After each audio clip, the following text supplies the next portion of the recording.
Hello, and welcome to Staff Picks, the podcast for movie nerds by movie nerds. As always, I'm Mario Lanza, and I am your host on this journey through the underrated, underloved, underappreciated movies that are floating around out there that really just need a little more attention.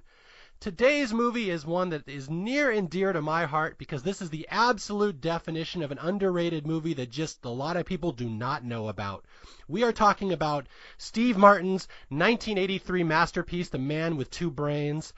In my opinion, Steve Martin's probably funniest movie. I know that's blasphemy to a lot of the jerk fans out there, but I am so excited to talk about this one because it's one that's almost unheard of. Like, there's almost nobody who knows this movie unless you maybe grew up with it and are a diehard Steve Martin fan. And my guest today, I'm going to bring on one of my listeners, one of my readers. I've known him for quite a while, but this is the first time we're actually doing a podcast together. And it's an especially interesting scenario that he's on this podcast because he's a doctor, and this is a movie about doctors. So what fortuitous timing. I'd like to welcome to the show Dr. Rob Allison. Welcome. Hey, guys. How are you doing? Oh, Dr. Rob, I'm so excited for you to come on, and we're going to talk about brain surgery and neurology and all this exciting, brainy stuff that I have no idea about. And it's funny that it's coming from a movie from Steve Martin, who is known for being one of the brainier comedians out there. So I'm so excited that you're here. Yeah, I love Steve Martin. He's a physical comedian. He's hilarious. And, I'll give you what medical advice I can for free. Okay, good. Now, yeah, for people who don't know, this is a movie about a brain surgeon named Dr. I'll save his name for a second because that's one of the best jokes in the movie. But it's about a brain surgeon who falls in love with a brain, and he tries to get it into a woman that he can respect. Anyway, it's very convoluted, very crazy, very fun movie. And in fact, I will say I think this is maybe Steve Martin's funniest movie. What would you say? What's your history with like Steve Martin movies and like growing up? How do you know about this movie, Dr. Rob? Yeah, so, Steve Martin was kind of always one of those things kind of on the taboo. I grew up in Nebraska. I was 15 when this movie kind of came out, so couldn't quite watch all the Saturday Night Live bits. And so when I could get some Steve Martin, I'd kind of sneak away and find it. And much more Steve Martin fan as I kind of grew up and found a genre that his comedy kind of fit my comedy. So it's real physical, real, slapstick. I really like his attitude towards just the short little riffs he does. Yeah, and for people who don't know, Steve Martin, kind of one of these stand-up comedians, but not really your traditional stand-up comedian. He's one of these guys, if you don't know much about him, he's like in Mensa, he studies and collects art. He's this very, very brainy, cerebral guy, kind of an introvert. I've heard he doesn't really interact with people. Just one of the smartest guys in Hollywood. And for years he had this stand-up act, but it was really more like a parody of a stand-up comedian. It wasn't traditional stand-up comedy. It was very odd and very brainy. And then he ended up hooking up with Saturday Night Live in the 70s, became I was going to say arguably, but I think the biggest comedian in America for a couple of years there. And then he branched into movies. And it's funny because, in my opinion, Steve Martin is absolutely one of the most respected comedians around. He was absolutely beloved in the 80s and 70s. But it's weird because I've never been that big a fan of his movies. I'm not sure if you disagree with that or agree with that. But it's funny for a guy with his reputation and legacy how few actually really great Steve Martin movies there are out there. Yeah, his filmography wasn't really that long. And you're right. He's got like a master class now on how to be Steve Martin. He's got a Grammy and an Emmy. I mean, he's such a broad character in general. And we all think of him, related to Saturday Night Live and all the activity he did there. But the movie stuff, has kind of been an evolution for him. Yeah, absolutely. And it's funny when you watch him because he was always doing these really cerebral things. He's, again, just almost like anti-comedian, just making fun of the idea of a stand-up comedian. And then he kind of got known for this really stupid, silly stuff. And that really wasn't his whole act. He was very cerebral, very much in making fun of the concepts and the tenets and just the idea of comedy. And you're familiar with The Jerk, I would assume, right, Rob? Oh, God, yeah. Yep. Yeah. Where's my phone book? Yep. Yeah, The Jerk is one of the most beloved comedies of all time. I am not as high on it as some people. I think there's some really funny moments. I know, but there's also some dead air moments, and it's very up and down and uneven. And like this movie, The Man with Two Brains, I would kind of consider it the spiritual successor to The Jerk. The Jerk was this big, crazy, wild comedy, and then he really only did one other big, crazy, wild comedy, and that's this one, The Man with Two Brains. To me, they're like stepbrothers almost. Yeah, I mean, The Jerk, they made it for like $4 million and it grossed $100 million. This didn't quite do anywhere near that, but I think it kind of has a cult following, just kind of how crafted it is. Yeah, now I'm curious, since I brought this up, how would you compare this movie to The Jerk? And I know we're kind of going off topic. We're talking about a movie we're not even doing on staff picks, but how would you compare these two? Would you find them similar? Would you find one way better than the other one? How would you kind of compare the two? I'd probably say The Jerk is probably better categorized in mine. I mean, I like that storyline, and the writing I think was better. You know, Carl Reiner writing this and kind of creating the script on this movie is a little bit kind of broken up, kind of thrown together. But The Jerk just seemed to be like a perfect movie for Steve Martin. Yeah, The Jerk I think absolutely is a more cohesive story. This Man with Two Brains, for people who have never seen it, it's just all over the place. There's so many weird ideas being thrown at the screen, and jokes and gags and like smart humor, stupid humor. Like it's hard to even compare this to other Steve Martin movies. It's really more like the airplane movies, that type of humor, or Young Frankenstein is the one that really jumps to mind. That Mel Brooks and Steve Martin were kind of almost doing the same thing for a while here. Yeah, I would agree. There's lots of little details in this movie that you can kind of appreciate, and I'm sure we'll touch base on those shortly. Yeah, but the pace, is that something that jumps out at you when I watch this movie? Like the first 15 minutes, there's so many jokes and gags being thrown at you, you almost have to pause to catch them all. Like it's really insane. Oh yeah, especially when I did this review, I was that little girl scene starting off with. I mean, that scripting is pure medicine, and it's just freaking hilarious if you're a doctor and you're asking this little girl to do her little bit, and she pops it off, and Steve Martin then goes right at her. There's a lot of things in here that I'm a general internist. I take care of adults, and so we bash on surgeons all the time. And there's a ton of surgical arrogance on here about everything in there. His clips in his coat jacket that he wants to show how smart he is, and the people watching the surgeries at the Tonto, the Lone Ranger, and the Indian guru. There's a lot of surgical arrogance in here, and he hits that pretty well. Yeah, you talked about the arrogance. That's funny because one of the things that really jumps out to me when I watch this movie is that, again, this movie is just crazy. There's so many goofy things, wild things, just insane, brainy ideas being thrown at the screen all at once. But what's funny is that Steve Martin himself in this movie is kind of unlikable, and that's one of the things I love about him. He just kind of makes himself into an asshole in this movie, and he plays the whole thing completely straight.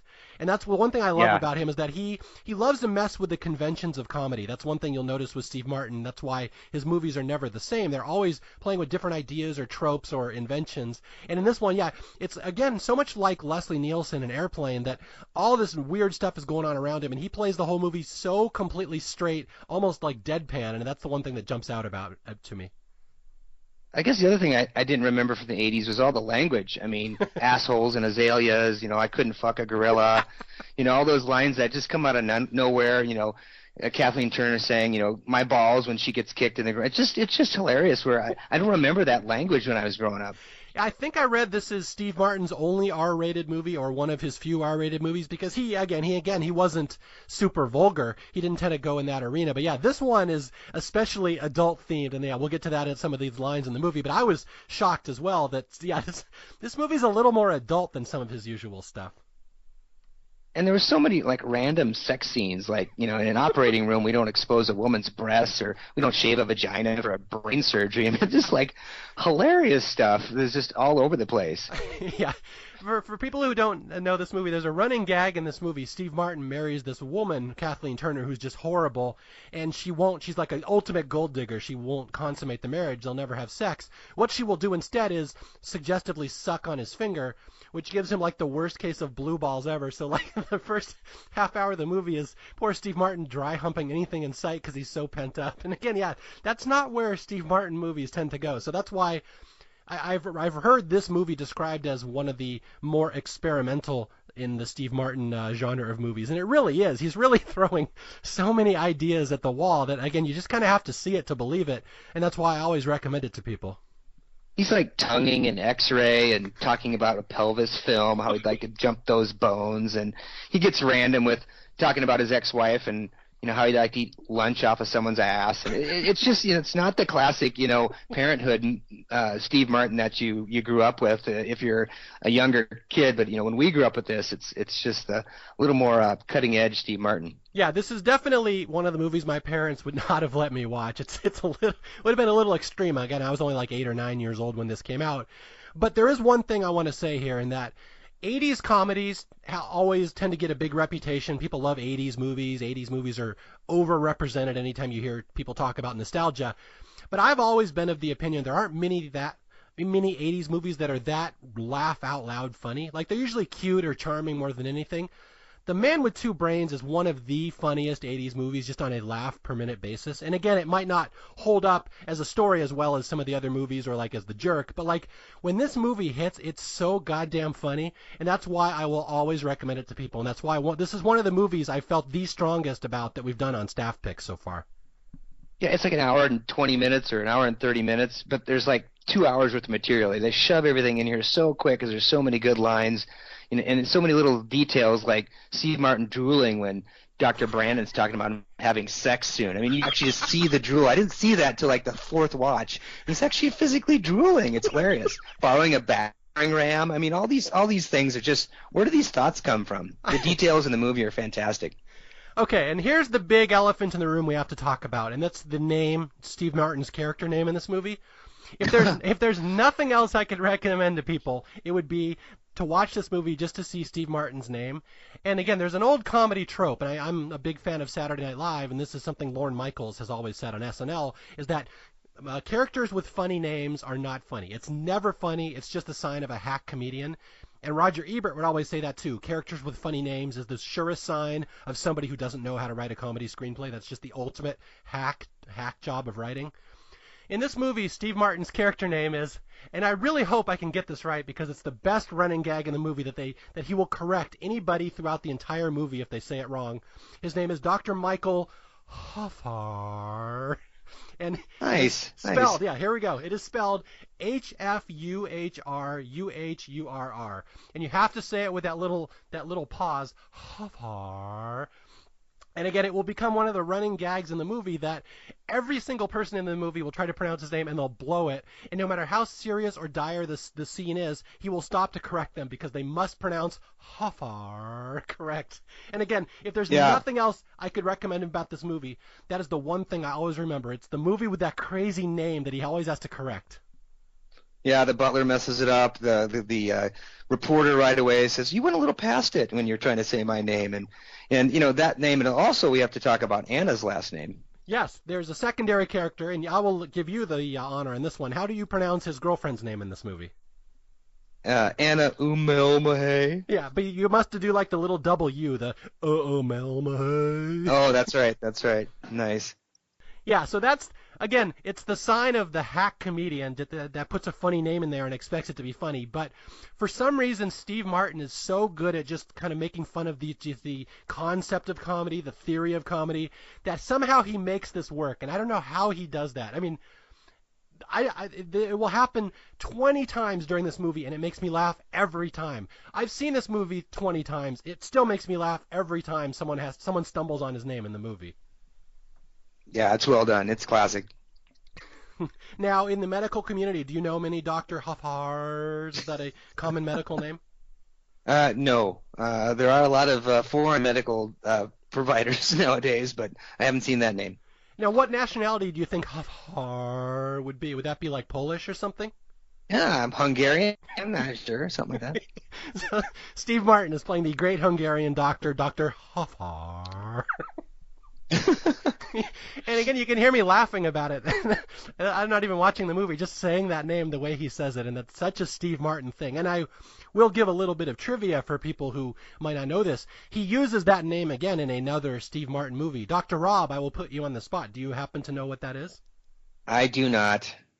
This is super nerd trivia here, but in The Three Amigos, a couple years after this movie, they do a chant where they have to summon the invisible swordsman, and they say a little chant and fire their gun in the air. And Steve Martin's little chant, it literally is Farley, Farley, Farley, Huffar. I remember it now. That's brilliant. That's good. So there you go, your little callback. So anyway, yeah, let's.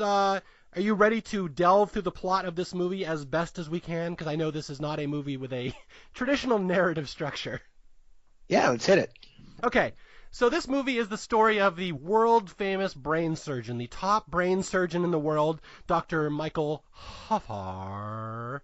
And he is known for a new type of brain surgery that he has invented. And this is a very complicated medical procedure. I will let our medical expert, Dr. Rob, explain this. What is his medical procedure called, the way he operates on brains? This cranial screw technique, which, basically you can take off the top of the brain without cutting into the brain, although he uses a scalpel. I'm not quite sure how he does it, but it's you hear the churning and twisting as he takes this off, and you see the hair flying, and it's a very visualization. It's nice when he does it once, but he even does a surgery where he does 2 surgeries at the same time. Yes. And again, for those who have not seen this movie, it's called the screw top technique. He literally just unscrews their head like a screw. Which I'm guessing, as a layman, that probably would not work in real life, correct, Dr. Rob? No, it's that. I don't think they teach that one anymore. Yeah. Okay. Yeah. So he is this very pompous, arrogant surgeon, Dr. Huffar, and he has invented this screw top technique. And they write journals about him. He's so amazing, and he's real pompous. There's a scene at the start of the movie where he's narrating his biography for a news article about him, and he's trying to make it more pompous and more amazing. He's just kind of a dick. Which is yeah. He says, take out the word probably. It makes me sound wishy-washy. So you said surgeons tend to be arrogant. So is this from your experience how a Dr. Michael Huffar would be in real life?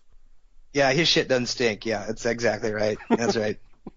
Okay, yeah, so Dr. H, I'm going to call him for now, he has one weakness in the world, besides him being world famous and brilliant and arrogant, is that he cannot find love. He had this one woman, what was her name? I always forget his first wife's name, and she died. Oh my God.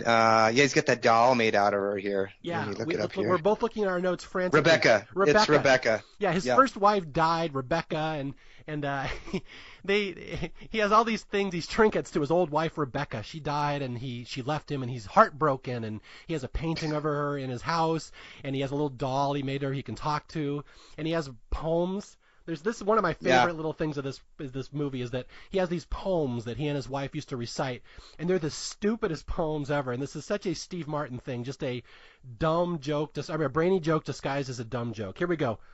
Do you remember the 2 poems? Yeah, Pointy Birds and probably In Dillman's Grove. Is those the 2 you're going to do? Yes, I will. I'll read one of them. I'll read In Dillman's Grove. Here we go. This was one of the poems that Steve Martin and Rebecca used to recite to each other. In Dillman's grove my love did die, and now in ground shall ever lie. None could e'er erase her visage, until your face brought thoughts of kissage. That was well done. That was well done. And again, that's such a Steve Martin type of comedy, because that's such a randomly brainy yet stupid poem, and he just has so much fun reading it straight-faced. Yeah, that's real? I think it is, because I saw something, the complete poems of John Lillison from England in the 1890s, the first person ever to die in a car crash, it said. And then the next poem, I'll read the next one here, Pointy Bird. Oh, pointy birds, oh, pointy, pointy, anoint my head, anointy, nointy. It's beautiful. That's it. A tear to my eye. Beautiful. It did.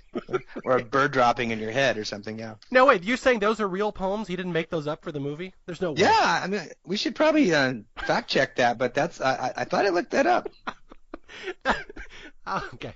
I refuse to believe that, but we will look this up after the podcast to see if... All right. You can eliminate it, yeah. Anoint my bird, anoint my head, anointy, nointy. We'll see if that is indeed a real one. Oh, my God. Okay, yeah, so Dr. H and his wife Rebecca, and he's just a single, lonely guy, and one day he's driving down the street, and he hits a woman, and it happens to be Kathleen Turner, and I talked about Kathleen Turner on my, Peggy Sue Got Married podcast. One of the biggest actresses of her era. Absolutely beautiful, gorgeous, always played like a sex siren or something.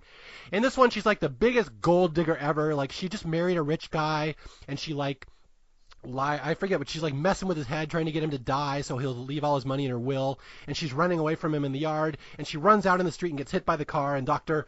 Huffar accidentally kills her, and this will lead to the whole plot of the movie that he's hits this woman, he's going to fall in love with her. Yep, I mean it's kind of going back in time here. I think Steve Martin was 37 and she was 28, and she was just smoking hot here, and one of those actresses that just had everything going for her at the time. Yeah, and I love that Steve Martin was 37 and he had snowy white hair already. Oh yeah. He was one of those guys that had like white hair when he was in high school, I bet. It's funny when he hits her. Did you catch what Steve Martin says when the reporter says watch out and he hits her? No, what does he say? I had to turn on the subtitles. He says bye bye. I have no idea why he says bye bye, but it's bye bye. I can only assume it's some great Mensa line meaning to that line that only Steve Martin could decipher. All right, so now we come to what I would argue is one of the 5 funniest scenes in the movie. In fact, the director of this movie, Carl Reiner, has gone on record, you may not know this, Dr. Rob, that he said out of all the movies, the comedy movies he's ever done or seen, this might be his all-time favorite scene where Steve Martin confronts the little girl on the sidewalk. It's my top on this podcast. I wrote it word for word, too. It is brilliant. It's awesome. Okay, I'm going to let Dr. Rob, I didn't write it down word for word, but this is such a fantastically wonderful, almost like Airplane or Young Frankenstein scene right here, where Dr. H has hit this woman and she needs immediate medical attention. So he runs to the first person, the only witness to this accident, and there's a little 4-year-old girl standing on the sidewalk, and she just got this wonderfully deadpan, dull-eyed face. Just an amazing kid actor, and I will let you walk through the scene, which is guaranteed to make me laugh every time I hear it. All right, here we go. Steve Martin's sitting there, and instantly he checks the pulse of the beautiful woman on the ground, Kathleen Turner. She's not doing anything. Checks her pulse. Turns to the little girl who's just standing there, I think, with like a bear or maybe a blanket or something like that. He says, "Little girl," and she says, "Yes, sir." She goes, "I want you to do something very important. All right?" "Okay." I want you to run home. Call the ER of North Park General Hospital, 932-1000. Tell them to set up OR6 immediately and contact anesthesiologist Isidore Turek, 472-2112, beep 12. Then have them send an ambulance with paramedics, crew, light IV D5, and W. KVO. You got it? So what does little girl do? She repeats it word for word perfectly. Steve Martin says, "That's good." Little girl says, "Sounds like it's a subdural hematoma to me." "Oh, it does it? Well, it's not your job to diagnose." Little girl, but I thought. You thought. 3 years of nursery school and you think you know it all. Well, you're still wet behind the ears. It's not a subdural hematoma. It's an epidural. Ha! God damn, that makes me mad. It's such a great scene. I hope somebody has uploaded that scene specifically onto YouTube so people could watch it. But just watch the timing and just the interaction between Steve Martin and the little girl. And I was reading some trivia on that scene. Carl Reiner, I'm not sure if you've heard this one, Dr. Rob, that Carl Reiner said the greatest thing about that scene is that little girl nailed that speech in one take. She absolutely memorized the entire thing because he was like, we're working with this girl, and she wasn't really a trained actor. She was just some kid they kind of grabbed, and she had to repeat all this complicated medical jargon and all these directives and stuff, and she got it amazingly on the first try. And he's like, it's the greatest thing I've ever seen an actor pull off. And he's like, well, you think a little girl would have to read that off a cue card. And he's like, but she was 4. She couldn't read that off a cue card. There's no way. She had to memorize that, and she got it on the first try. And again, it's one of the standout moments in this movie. And does it hold up to medical scrutiny? Would that indeed be an epidural hematoma? Yes, she was absolutely right. It's funny because I showed that in my office and preparing for this to like 5 different people who came in, and they left all crying and laughing. But yeah, that's perfectly accurate. It's hilarious. So wait, who was accurate? Was Dr. Huffar or was the girl accurate? Dr. Huffar was accurate. Okay, so that girl, she had the best of intentions, but she was just a fucking idiot, basically. She didn't have her medical school done yet. Yeah, just such a little Steve Martin scene and moment that so he gets in a complicated medical debate with a 4-year-old. So yeah, Kathleen Turner, her name is Dolores, just this horrible, evil, beautiful woman, gold digger. She is rushed into brain surgery, and he, of course, being the preeminent surgeon in the world, is able to do his little screw top technique and save her, and he brings her back to life, and he instantly falls in love with her, as you know, when people like in Back to the Future when what's her face Lorraine's father crashes into Marty and then she falls in love with him. It's the same type of thing here where Right. Dr. H falls in love with Dolores, and she of course is this horrible person. She wakes up, she's like, where am I? And he's like, well, I love you. So really this is going to be the whole plot of the movie, that he's in love with this horrible person now. Yeah, and that kind of goes back to, they're prepping her for that, and they're shaving her vagina, and the interns are kind of confused and lost, and there's a great line in there, and it says, what's that supposed to be? A heart? I never want to see that again. Suppose if it was Christmas, you'd hang a ornament on it. And so he leaves, and after that, even the director of the hospital's saying, you shouldn't work on this lady. She was involved in an accident with you. We need Beckerman. And of course, Beckerman is this other the brilliant neurosurgeon, but he was just murdered in Europe, and that'll lead to a later part in the plot. Yeah, okay, so what happens is Dolores wakes up and she has no idea where she is. Her old rich husband has died. She's kind of screwed now. She doesn't have a rich benefactor. And she learns that the person who hit her and saved her is a rich doctor. And so she will instantly start trying to seduce him into loving her. So she does the thing where he's like hovering over her, and she'll move the electric bed up, so he ends up forced to kiss her. And then he ends up reading all his favorite poems, like Dillman's Grove and Pointy Birds, to her, and they start courting. And there's another signature scene in this movie is Dr. H is now the second woman in his life he's fallen in love with. So he goes home and he's got this painting of Rebecca, his old wife, on the wall. Another standout scene in this movie. He's like, I've fallen in love with this other woman. I hope it's okay. And he's like, I'll let you walk through this one, because I know you probably have this one written down as well, word for word. Yeah, he's looking for absolution. He's talking to his wife's portrait, and he wants to know that it's okay, that he can kind of move on without her. And he says, anything wrong with my feelings for Dolores? Just give me a sign, any sign. So this big portrait starts spinning, and thunder starts clapping, and the wind starts blowing, and his hair's all blown back, and after everything stops, he sits there and goes, just send me any kind of sign. I'll keep looking for it. Just send me a sign. Meanwhile, I'll just put your poster, your portrait in the closet for now. Yes. So all the universe is telling Dr. Huffar that this is a bad idea, and he's ignoring it. He's choosing to ignore it. I see no signs. This will work out great. I see no problem with this. So they end up getting married, and the only condition, of course, is that, well, I'll marry you, but I'm in a wheelchair and I can't walk, so there will be no sex. And he's like, well, I guess that'll be okay. And meanwhile, she's like banging everybody around his compound. She's banging the gardener. She's banging Juan. Yeah, Juan. Yeah, so she's just this horrible person teasing him. Oh, I can't have sex. Oh, and then one time he catches her walking around as she's flirting with the gardener, and she's like, I wanted to walk to surprise you. And again, she's really funny in this. I really like Kathleen Turner in this, and their dynamic is really the best part of this movie. I'd argue the first half of this movie is funnier than the second half. Would you kind of agree with that? Yeah, I would agree. Yeah. Yeah, it really goes. It's straight comedy. It's 100% straight comedy for the first half, and then the second half is a little more romantic and just kind of. It's still goofy, but it's a little more serious. But again, this is such a short movie. It's barely 90 minutes. It's one of the shortest movies we've done so far. But yeah, these Kathleen Turner just flirting and blueballing Dr. Huffar. That's see, it's always funny. I'm going to keep doing that because it's always funny. Okay, here's one of my favorite jokes. As a comedy writer, this is the kind of stuff that really makes me happy. Is they pull up to the house of, as he says, welcome to the house of Huffar. And they pull up, and she sees the gardeners, these two Mexican gardeners on the porch. And she's like, what are those assholes doing there? And Steve kind of giggles. He's like, it's pronounced azaleas, because he thinks she's talking about the flowers. Yeah, if you like comedy writing that makes comedy writers laugh, right there, assholes to azaleas. That is a wonderful line right there. Great stick. Okay, so Dolores has been married. She's now Mrs. Dolores Huffar. and they go back to the house. And now it is her whole mission in life to get wrapped up in his world, get all his money, and just never put out or consummate the marriage ever. So yeah, the next 20, 30 minutes is just her, again, just constantly blue-balling him. And we get this running joke where he'll shush her, he'll put his finger to her mouth when she's saying something, and she'll instantly suck on his finger as if she's, performing fellatio here. And he's so turned on by this, he's so distracted he can't concentrate on anything else.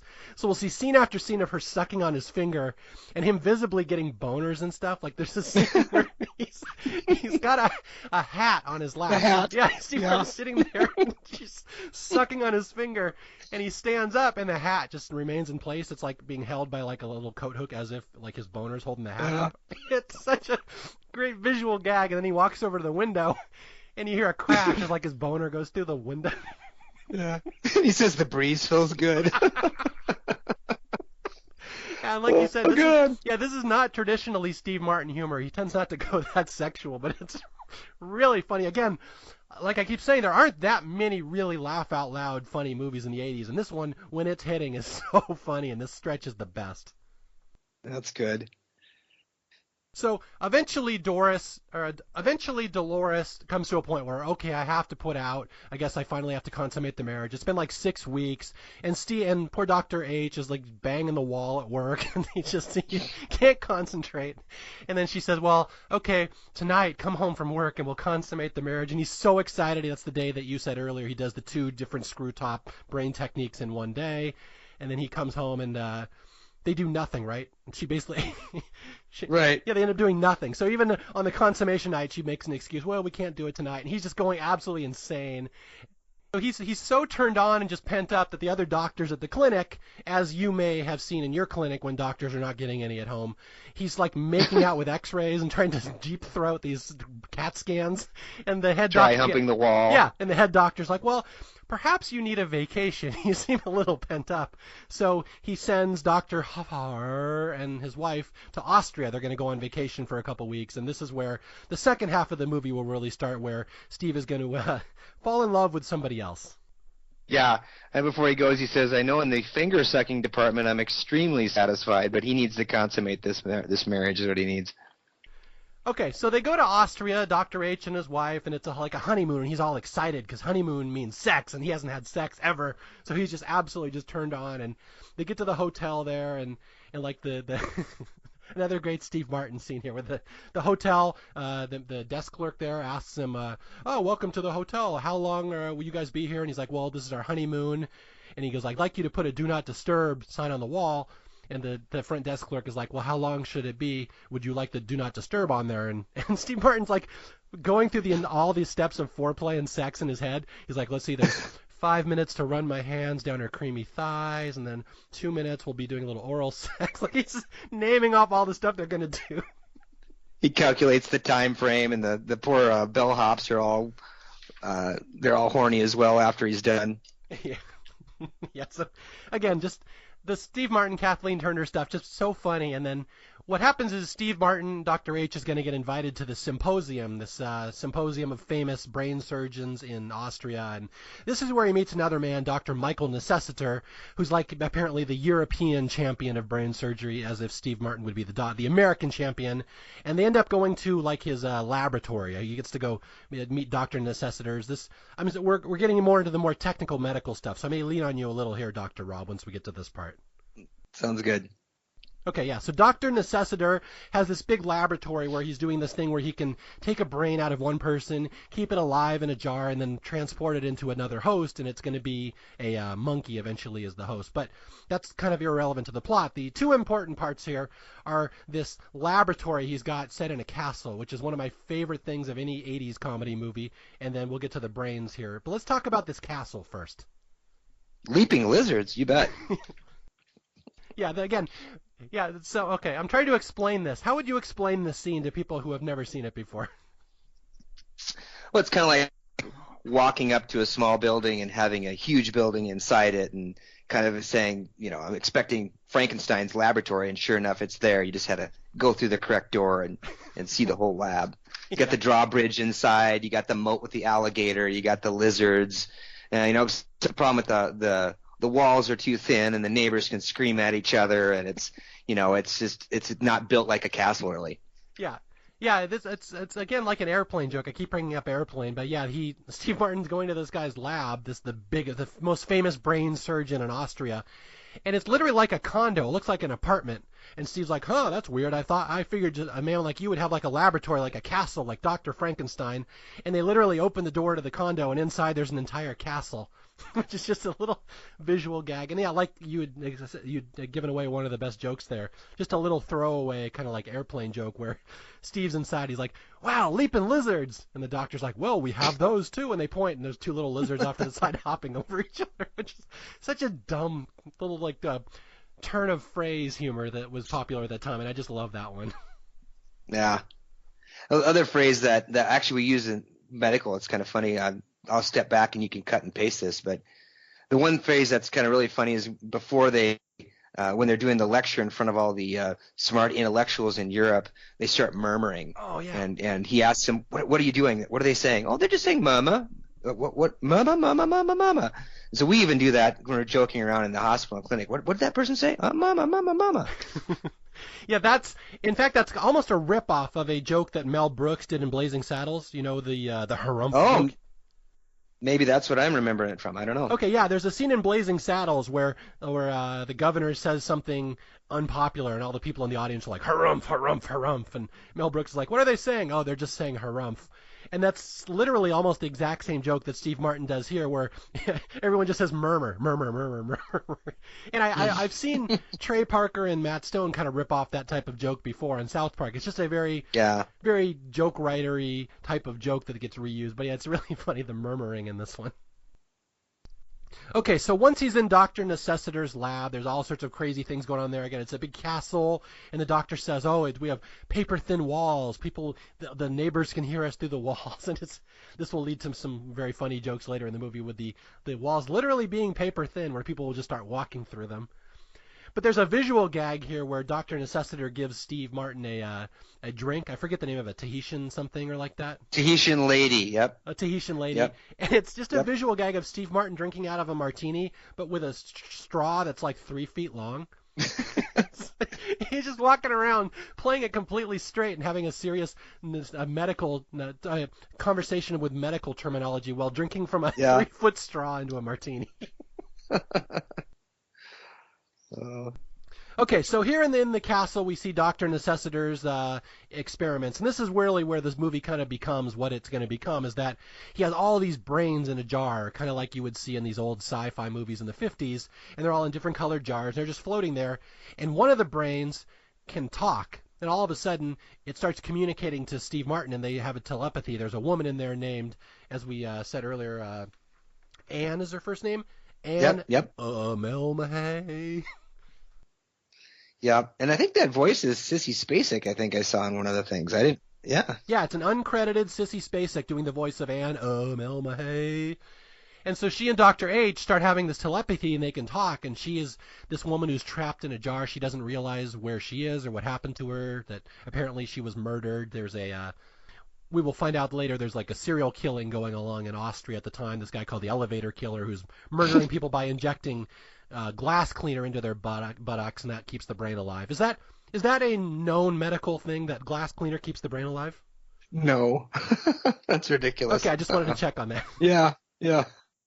Yeah, so she's in this jar and she's kind of scared, and again, this movie actually gets kind of sad at times, where it's almost like not comic for a while, where she's like, I'm so scared, I'm lost and lonely, and like he is in love with her, he falls in love with her, and they start communicating telepathically, and this will lead to basically the last half hour of this movie, where he's trying to figure out what happened to her, how she got in there, and this, again, that's the title of this movie, The Man with Two Brains. It's kind of a play on these old 50s sci-fi movies, The Man with X, but literally he does have two brains. He has his own, and then he's got the one with her, the other one that he's in love with, and this will drive the entire second part of this movie. All right, a couple things I've skipped over here. The scene where Dr. Necessiter meets Dr. Michael Hoffar, and they start trading medical theory for a while. There's a couple things I'm sure you would appreciate here, where one of the doctors argues if it's ethical to be killing people to get their brains, and Dr. H says, the only death we should accept as doctors is from our own incompetence. Yeah, that's a great line. Do you have that on a plaque in like your wall in your office somewhere? It's not on the Hippocratic Oath, I know that, but And then the other one is Dr. Necessiter argues, if the murder of 12 innocent people can save one human life, it will have been worth it. those are awesome. Yeah, again, there's doctor humor for you right there, and that's Acceptable losses. Yeah. And again, those are lines you wouldn't even realize are jokes until you think about them for a second. Both of them are said so straight, and it's almost like again like Dr. Rumack in Airplane that it just, you don't realize how ridiculous those quotes are. Yeah. Did you know that I was looking at the first person he killed in the elevator was actually Carl Reiner's wife, Estelle. Was that his wife? I know his mom gets killed too. That was his wife first. That was the actress was really his wife, Oh, okay. I think. Yeah, Yeah. The elevator killing in this movie will become important. I'm gonna save that until the end because that's a joke that has Okay. been it's a little dated and most people won't even get that one. But it's the one joke I think that doesn't really work in here, the elevator killer and who he is. Right. Yeah. Okay, so Dr. H has fallen in love, or he's intrigued by this brain that's talking to him, and apparently it's all telepathic. Nobody else can hear the brain, and she can't hear anybody but him. They just have this weird connection. And what happens is he goes back to his hotel room, and he finds his wife there. She's like giving like ass modeling lessons or something, Dolores. That was awesome. $15,000 for some Italian, I think, to touch her ass or something like that. Says, don't you want me to work or have some money on my own? Yes. Dolores has reached a new low. Not only is she not putting out for her husband, but now she's letting other men touch her ass and draw pictures of it. I just the craziness of this movie. It sounds ridiculous when I'm explaining it, but it fits the plot of the movie very well. She needs her mad money, I guess, huh? Yes. So Dr. H is horrified that Dolores is she will not only not respect him and the vows of marriage, now she's letting other men touch her. So he performs a citizen's divorce. Oh, God, Yeah, yes. he does this little thing where he waves his arms, I divorce thee or something. Yeah, that's great. Let's see here. He did it a couple times. Citizen annulment, is that the one? Or... Yeah, we had the citizen's divorce here, and then there's a citizen's annulment later, and then he does a citizen's re-divorce later. Is that apparently this is a thing that doctors have this kind of power? I'm not sure. Do you have that kind of power as a doctor that you can? No. No. Yes, null and void e pluribus unum. I'm not quite sure what the money has to do with anything. But... Well, if 12 marriages don't work out and end in failure, then the one that does make it is all worth it. Okay, so he's breaking up with Dolores. He's just fed up with her, and he's in love with this lady in the jar. And unfortunately, there's going to be a plot twist here where Dolores, Kathleen Turner, is going to realize that Dr. Huffar is about to receive this huge inheritance. So she decides she's going to turn on the charms again and get him to fall back in love with her. And so this is the scene where she'll go out on a ledge and pretend to kill herself. And Dr. H comes back and she's like, help, I'm going to kill myself. And so, again, it's just one of the goofier scenes in this movie, in a movie that's already goofy to begin with, is the suction cup scenes. Oh, yeah. Okay, I will let you describe this one because you probably have the more precise notes on this one. But explain how Steve Martin will use his hands to suction cup to his wife. Well, she's across this kind of stretch up 7 stories up in the air, and he doesn't see it, but she's actually attached to a hook. But anyway, he licks his palms and kind of makes him a cup, and he starts basically moving hand over hand across this ledge. And they show his feet dangling there's nothing really to stand on effectively, and he gets all the way over there, and she climbs on his back, and he works his way back over, and as he does a hand over hand, he's starting to lose his grip, and so he sticks his hand right on Kathleen Turner's face, and she licks his hand, and they make it all the way across. Yeah, it's funny how much of a prominent part of the plot Kathleen Turner's mouth is to this movie. Yeah. Finger sucking and suction cups. Yeah. I wonder if that was in the contract. Yeah, and I have to point out, this was really, I think, her second movie. She did the first movie, Kathleen Turner. Again, I'm a huge fan of Kathleen Turner. I love the impact she had on cinema in the 80s. But her first movie was Body Heat in like 1981 or 82, and she played like this sultry sex symbol. And then this was her second movie, so this was really her first time doing comedy. So that's the kind of the context you kind of have to remember this movie, and that she's doing comedy for the first time, and she's really funny in it. I can't say enough about her and Steve Martin's chemistry in this movie. Yeah, and she nailed some big movies after this, Romance with Stone, Pritzi's Honor. I mean, she had some big stuff after this too. So Yeah, I think in Peggy Sue Got Married podcast I argued that she was probably the biggest female star of that era, and it's one of those things. She just, I don't know if you know what happened to her, but as a doctor you'd appreciate this. She got rheumatoid arthritis, and it became so painful that she really couldn't act for about 5 years. yeah, she drank a lot of alcohol, it said, and fortunately, I think it said she went into remission. So Yeah.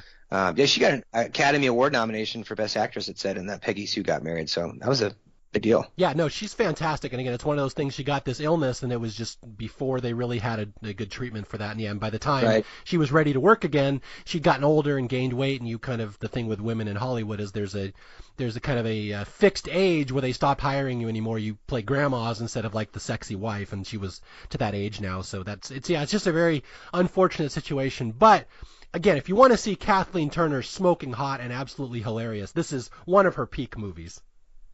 Oh yeah, she's amazing in this movie. Okay, so here we go. Kathleen Turner's about to meet her downfall. So Kathleen Turner is back in the good graces. She's back in with Dr.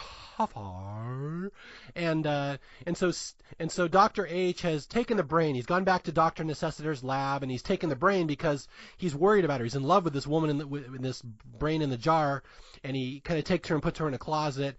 And they move out to this countryside. He decides he wants to be with both women, and he's going to try to appease Dolores during the day and send her off to go shopping. And then he can sit and have intellectual discussions with the brain, and they just talk about poetry and art and works of art and stuff like that. So this will become the rest of the movie. He'll be out in the countryside with these two women, and then at one point, Dolores will catch Steve Martin and the brain out in a boat. He's like going on a little picnic with the brain in the jar, and they're on a little boat, and he has a little straw summer hat on her.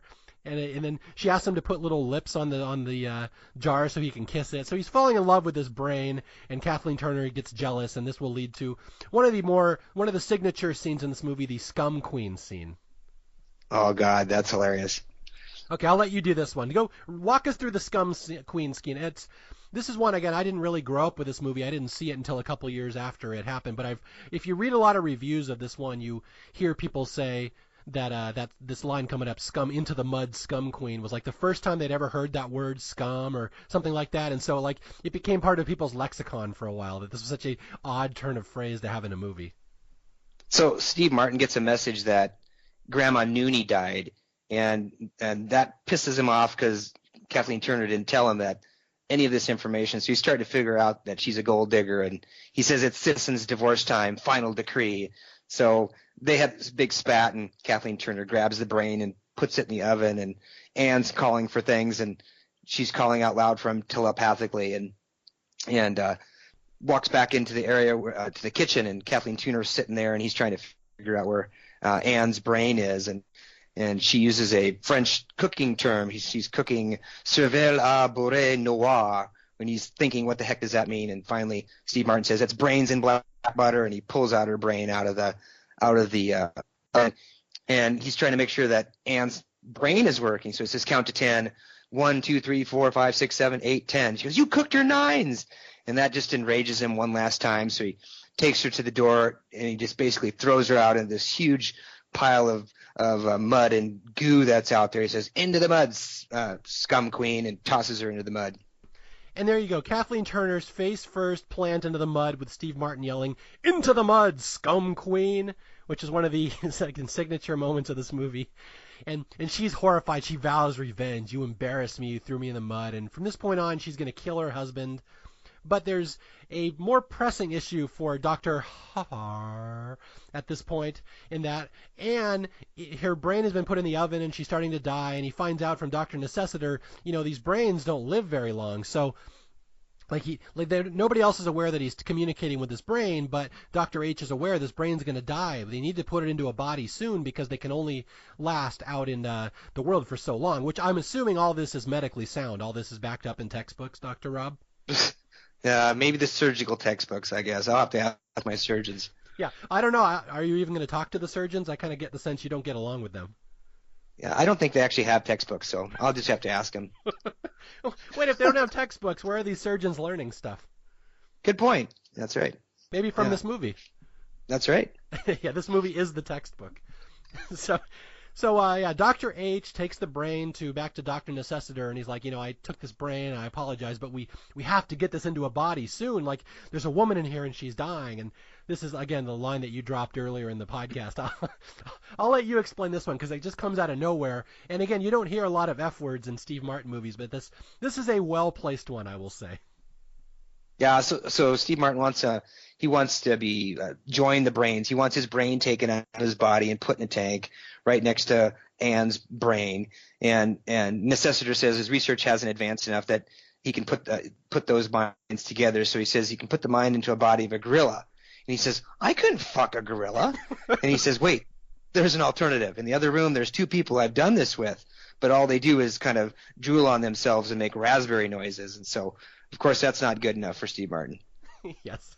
But again, that is the timing of that joke is so amazing. Where the other doctor's like, yeah, I could put her brain into a gorilla, and Steve Martin just kind of gets confused. He's like, but I couldn't fuck a gorilla. It is a timing. That's awesome. Okay. Although we're leaving out one of my favorite jokes in the movie, the running jokes, and we talked about it earlier, that Dr. Necessiter's lab, it's literally a castle. It's literally just like Dr. Frankenstein's lab, but you can hear neighbors screaming through the walls, and then the doctor says, oh, these castles, it looks thick, but these walls are paper thin. And they literally are paper thin. There's two scenes right here in the movie where Steve Martin's leaning on a wall, and he just falls right through it because it's literally just contact paper. There's another one where he walks right through a door, just face first right through it because it's so thin. And it's such a stupid joke, but it's so, what's the word there? It's just so literal, and I love literal jokes. I joked about that in my Top Secret podcast. I love just literal wordplay jokes like that where, oh, these walls are paper thin, and they literally are. You walk right through them. Yeah, the butler was trying to fix one. He brought the door back up, and he walks back out as he's stealing a brain. It's hilarious. Yeah. And they don't linger on those jokes. They just kind of happen, and it's very matter of fact that people were walking through walls. Okay, so we get the last 20 minutes of this movie where Steve is Dr. H is frantically looking for a body to put this brain in, and his wife Dolores is frantically trying to kill him. She wants to murder him because he's embarrassed her, and she buys a gun. And so Dr. H kind of turns into Dr. Frankenstein. And I'm not one to judge, but I'm guessing this happens at least one time in every doctor's career, Dr. Rob, where you basically become Dr. Frankenstein and you're looking for fresh bodies that you can experiment on. Yeah, I don't know if I drag my leg like Igor, but yeah, it happens. Late night, you're on call. Yeah, it's like a phase. It's like one of these behavioral, or I don't know. It's like a phase. Call it residency. Yes, it's residency, where you become a cadaver hunter and you're out digging through graveyards looking for bodies. That is an expected part of the residency for every doctor. Yeah. Okay, yeah, so he's around, he's looking for fresh bodies, and there's a fun little montage here of Dr. H going around Austria looking for just the right body that he can put this brain into, and they all have to be like just hot enough. And so he's like literally just walking around the street looking at women's asses. He just walks behind them and stares at them, which I'm pretty sure would get you a lot of negative attention on Twitter nowadays if you were to do that. But you're okay here in '83. That's expected behavior. Yeah, it's like no conversation. He's like checking teeth like they're horses or something. He's just kind of walking up to these whores and picking through the products, it looks like. And there's this great scene where there's one absolutely beautiful woman outside a bar, and she gets hit by a motorcycle. And Steve's like, yes! He sees this beautiful woman getting nailed by a motorcycle. He runs over. He's going to take her body and put the brain in it. And then she comes back to life, and he's like, no! Tries to murder her. No, she's got to stop. That lady was Stephanie Kramer from the TV show Hunter. Absolutely. I noticed that as well, yeah. That was funny. Okay, so eventually it's all going to come to a head in the elevator, and again, we've had this running gag in this movie that there's this elevator killer killing people in Austria all throughout these months, and although I guess we forgot to point out the running gag about the elevator that Steve Martin's in his hotel, how it never actually reaches the floor that it's trying to go to. Yeah, and he's kind of like dropping his bag and worming through these holes and up and down. Yeah, it's physical comedy is perfect for him. Just a fun little visual gag that he has this elevator and it never actually reaches the floor. It's either too high or too low, so he's constantly trying to crawl in and out of these dumb elevators. So anyway, he goes into the elevator, and the elevator killer happens to be there, and his wife Dolores happens to be in there, and she's just been murdered by the elevator killer. And this is where we learn that the elevator killer, this guy who's been killing all these people by injecting them with window cleaner, is actually talk show host Merv Griffin. Yeah, if you want a joke that's dated that your 8-year-old son will not get, try explaining that joke to him. That's awesome. Yeah, and like early in the movie, there was even on the, I think early with Kathleen Turner was like had TV on. She was watching a TV show, and they had the Merv Griffin show on there, so kind of foreshadowed Merv being the killer. Yeah. So for people who don't know, Merv Griffin was a talk show host in the 70s and into the early 80s. And again, that joke would be very funny in 1983 that Merv Griffin is the elevator killer. That would be like Jimmy Kimmel being the elevator killer now or something like that. But yeah, so that's the one joke I think maybe doesn't hold up as well. That's the problem when you do topical jokes like that. So anyway, Dolores, Steve Martin's beautiful yet evil wife, has been murdered, and he's so excited. He takes the body. He's going to rush this back because even though he hates her guts, she's still smoking hot. So he's like, hey, I'll just put the brain into this body. It'll be awesome. So he takes the body and he's rushing over to the hospital or to the lab to get the transplant done. And this is where we get there's about 5 standout signature scenes in this movie. And this is another one, the breathalyzer test. Oh, God. Yeah, the police pull him over. Yeah, hilarious. I'll let you walk people through this one. So I'll lead people up to it, is that Steve Martin gets pulled over by these cops in Austria, and they see his wife passed out in the car, Kathleen Turner. She's actually dead, but they think she's drunk, and they wonder if Dr. is drunk too, and so they put him through the most complicated breathalyzer test ever in the history of cinema. Yeah, so they make him stretch out his arms, touch his nose, walk the white line. Then they make him walk on his hands on the white line, and then jump on one hand on the white line, then roll over, do some flips, and then he has to juggle, tap dance, and sing the Magdalena Lupensteiner Wallenbeiner song. And then after that, he basically passes without a problem and says, "God damn, your drunk tests are hard," and sits in his car, and he's ready to take off. And, of course, that's when Kathleen Turner falls into his lap, and they realize that she's not sleeping, but she's dead. Yeah, and again, that is a scene that would have fit in Airplane 2 years earlier. And that's why I always compare this movie to Airplane. It really is in the same spirit. This, not only the breathalyzer test where he's doing all these crazy things, but right before that, there's literally a scene where the cops are speaking to Steve Martin in German or something. And then the subtitles are at the bottom of the screen, and then Steve says, "Oh, I speak English." They're like, "Oh, well, we don't have to do the subtitles anymore." So the subtitles just disappear, and they're like, "Look, we have so much extra room at the bottom of the screen now." I mean, that is just such a little making fun of the conventions of movies that only like someone like Steve Martin or the Zucker brothers or Mel Brooks would have come up with. So I just have to call it that. That is an especially brainy joke right there. I love it when they step out of the movie. It's kind of like turn to the crowd and have a conversation and then get back to the movie. Yeah. Okay, so again, this is only a 90-minute movie. We're just about done, and we get to the last scene with Steve Martin trying to frantically get the brain of Miss Emil Mahay put into Dolores, and like the cops are chasing after him. They know he's got a dead body. And this is the scene I think you had referred to earlier where we're outside the castle and Steve Martin's inside and they're doing the transplant and the cops are trying to bust into the castle to stop it, and they need a battering ram. And, of course, as you do in Austria, if you need a battering ram, you just go next door and ask the elderly woman, "Do you have a battering ram?" And she's like, "Okay, but bring it back." And so she just hands them a big battering ram, and they come busting through the wall. And it's even funnier because once they get through the door, they keep running like the momentum of the battering ram will carry you. And because the walls are paper thin in this castle, they just keep going all the way through the back wall, and they run out of the building and fall into a swimming pool. So I appreciate the paper thin joke has continued. Yeah. They got their value out of that one for sure. Yes. So again, just so many little gags and quips and just little making fun of movie conventions going on here, that this is such a young Frankenstein type movie, Airplane type movie. And in the end, the brain transplant is successful, and Steve Martin somehow winds up in a coma. I kind of forget, he falls out the building or something. And he wakes up, and he's like, "Where's my wife?" And they're like, "Well, she's right outside." And they're like, and he's like, "Which brain does she have in her?" And so it's Kathleen Turner there, but of course with Marianne O'Mell Mahay's brain in her. But she's much fatter now. So now we get fat Kathleen Turner. And she's like, "Oh, all that time that we talked, I never told him that I had a compulsive eating disorder." And so Steve Martin winds up with fat Kathleen Turner, and that is the end of the movie. It ends with them going back to his mansion, to the house of Huffar, and he tries to carry her over the threshold, and he has difficulty because she's much fatter now, and he basically crashes into the flowers, into the assholes / azaleas. And that is our wonderful The Man with Two Brains, such a goofy, underloved, almost unknown comedy from 1983.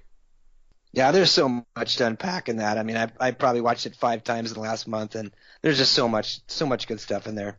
Is there anything that I left out? Because I was trying to rush through it, and again, it's hard to explain a movie to people who have never seen it, especially a comedy like this. Like I could walk through Forrest Gump or a drama really easily, but a comedy, it's hard. Am I missing anything big that you think people need to know about? The other one I think that's really funny is the prostitute Fran. Oh yeah. And you know he finds this perfect woman, and that woman is drop dead gorgeous. You know, she is actually, I think, from Bellevue, Washington. What? She's like, yeah.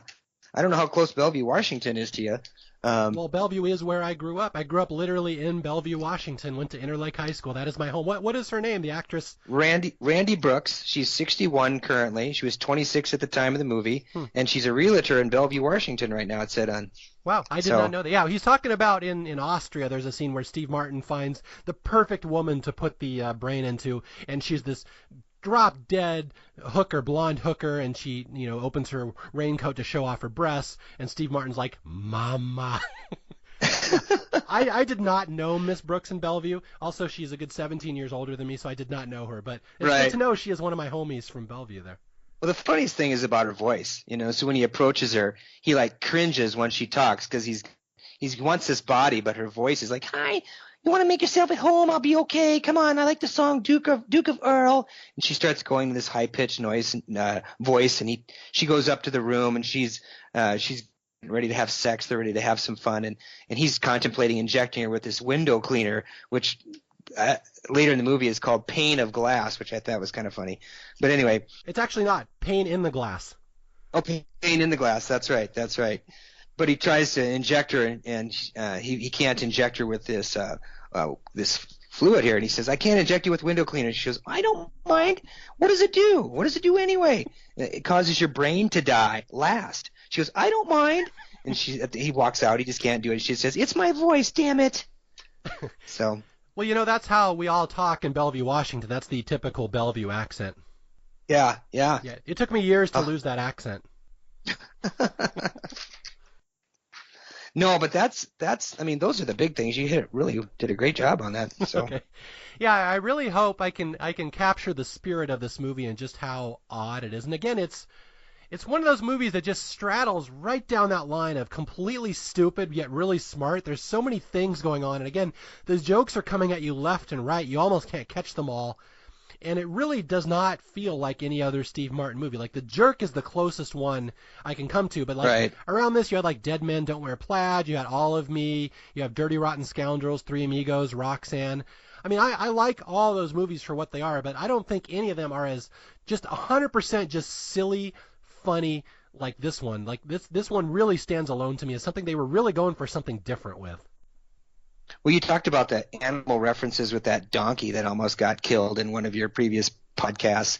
And it's funny here because there's a cat in the operating room 3 times. And then this, I don't know, the dog was killed and they had this midget taking it out, by right next to the owner. And then of course you had a gorilla, in here. And so it's kind of funny how the animal references kind of falling through all these different, podcasts that you're going through. Oh yeah, but well, I have a theory. This has nothing to do with this movie in particular, but with horror movies, is that I've always said if you want the audience to know that you mean business in a horror movie, kill a dog. If you kill the dog, that absolutely gets the audience on edge right at the start, and it happens in the movie Jaws, a dog gets eaten. Oh yeah. And it happens in Halloween, a dog gets stabbed. And I always say those 2 movies, the minute they kill that dog, the audience knows you better be on your toes because we're not pulling our punches here. Yeah. It's not quite the same in comedy, but I will say for the dog reference that he's talking about, there's a scene right at the start of the movie where Kathleen Turner's elderly husband dies and his little dog dies too. They both have heart attacks. And so you just get a little background shot of, the owner being carted off on a stretcher. And then right behind him, there's a tiny little stretcher being pushed by a midget, which is ostensibly the dog carcass. Which is, they don't linger on that joke. I just love how silly it is in the background. And the cat. You mentioned the cat. Oh God! I showed this movie to my father-in-law recently, and he remembered it from the '80s. And I said, "Hey, we're going to watch a Steve Martin movie, The Man with Two Brains." And he's like, "Get that cat out of here." He knew immediately It was the cat movie. And that's, for people who have never seen this movie, there's all these scenes at the start of the movie where Steve Martin's doing brain surgery, and there's all these crazy things like, "Give me the scalpel, give me that, give me this, give me the forceps, get that cat out of here." Like, there's always a cat for some reason in the operating room, and it just kind of becomes a running joke in the movie. So that's one of the other things that people might remember: the "get that cat out of here," the talking brain, and of course the best running gag of this movie, and one of the funniest things I can think of a comedy in the '80s, Dr. Michael Hoffer. Nice. Trying to think of the comedian who has all the puppets. I'm trying to think of. I'm blanking on his name here. Yeah, what is that guy? Dunham? Yeah. Mm-hmm. Kind of sounds like some of those names Dunham would have on some of his puppets. Yeah. And again, I just can't get over the fact that so many people that know comedy and like comedy and write about comedy, they know that is the biggest sign of a hack comedian, the funny name joke. Yet, Steve Martin, the one person who found a way to pull it off in a movie and not only make it work repeatedly. And like, I just showed this movie to my wife recently. She'd never seen it before. And she was cracking up every time someone would try to say his name and how all the different ways you could butcher that. Like, there was Dr. Furr and Furrier and Harf and Harf. And they'll even ask him, they're like, "How is it pronounced?" And he's like, "Well, just like it's spelled." All right. Well, I think we're pretty much done with this one. We've beaten this one to death. And this podcast is almost as long as the movie itself. Anything else you'd like to add, say, anything else where people can find you? What would you like people to know about you, Dr. Rob? Well, I'm a big-time Survivor fanatic, and I've been following Mario forever from historians, and I followed the tribe, and I'm actually I have the honor of being patron number 1 for Mario Lanza on Patreon. So that's kind of one of my things. And we mentioned a little bit about we have some North Dakota, South Dakota kind of connection with some relatives, so that's kind of fun. So at least Mario returns my messages when I tweet him here, so that's a lot of fun. But I like the irony here of a doctor saying, "Wow, somebody actually returns my calls." Yeah. Okay. Well put. That's good. Yeah. Dr. Rob is my first patron. Again, I really appreciate my patrons. I just opened my account last year, and he was number 1. He has been supporting me forever, and I really appreciate him. So I encourage other people to do like Dr. Rob and not only save lives and follow the Hippocratic Oath, but also become my patron. So, I'm on Twitter at Rob from 605, and then I'm on Facebook as well. And anytime you can talk Survivor with me, go ahead and contact me. I love talking about it. Still trying to get on the show. All right. Well, this was a lot of fun, and I do want to expound on that cousin thing. Dr. Rob and I think, are actually distant cousins, and we just found this out recently that my mom, her last name was Ludke, and his wife's maiden name was Ludke, and they're spelled different, but it's such a weird, odd ethnic name, and my family did come from the area of the country where he's from, that I think that he and I are actually cousins. So this was the first time getting to talk to a relative on Staff Picks. I'm very excited about that. Yeah, we just have to wait for the family reunion. I got to make my way out to Washington State to see you out there. I'm sure I'll have a meeting to go to, and maybe I'll look you up. All right. Well, again, my name is Mario Lanza. This is Staff Picks. I just want to thank everybody who listens and follows these podcasts. Again, if you need to reach me, you can reach me at email at staffpickspodcast@gmail.com. You can reach me on Twitter at Mario J. Lanza. Hey there, this is Mario. Just a quick disclaimer to say that after we recorded this podcast, Dr. Rob and I looked up, and indeed there was never a John Lillison, England's greatest one-armed poet. He was made up just for the movie. Just wanted to clarify that. Thanks a lot. And until the next time I talk to you, I'll be out there looking for underrated, underloved, and underappreciated movies, and I'll try to find somebody interesting to come on and talk about them. I'll talk to you guys later. Bye.